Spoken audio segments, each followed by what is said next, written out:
Do you feel it? The sound of the wind whistling through the old wooden boards, dust rising slowly as if time itself had stopped.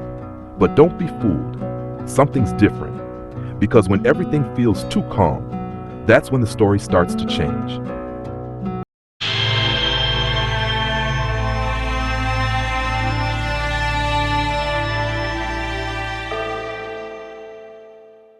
The Old West.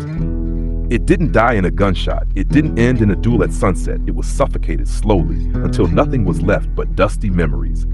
The Pinkertons, government dogs, dressed in law, paid to hunt down the last ghosts of an era that refused to die. They were the ones who tightened the reins around the throats of every outlaw who was once called a hero. And so, town by town, bullets gave way to stamped paper. Freedom became a crime, and those who didn't adapt vanished. That's how it went in real life. The newspapers told the fall of the last great names. Train tracks tore through the desert. What was once silence and dust became horns, smoke, and money. Dirt roads turned to pavement. Wagons became train cars. Saloons turned into banks, and factories filled the skies with clouds of progress. But at what cost? Dutch van der Linde's gang felt that weight before anyone else. They lived off theft, off the run, off rebellion, but the world was changing, and they weren't. Dutch dreamed of a free place beyond the grip of civilization, but that place never existed, or maybe it did, and disappeared before they could reach it. And in the middle of it all, there was him, Arthur Morgan, a man who grew up with his finger on the trigger, who believed in what Dutch said, who thought stealing from the rich was justice, that the world was against them, and they just wanted peace. But time reveals the truth, even to the hardest of men.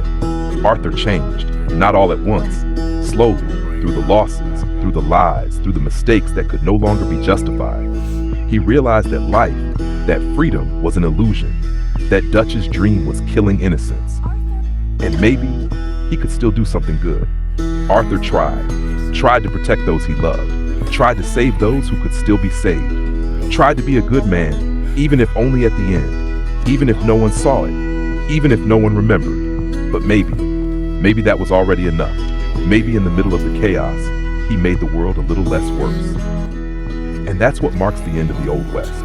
Not the guns, nor the Pinkertons, nor the money, but the change in men's hearts. The birth of a new era, where men like Arthur no longer had a place.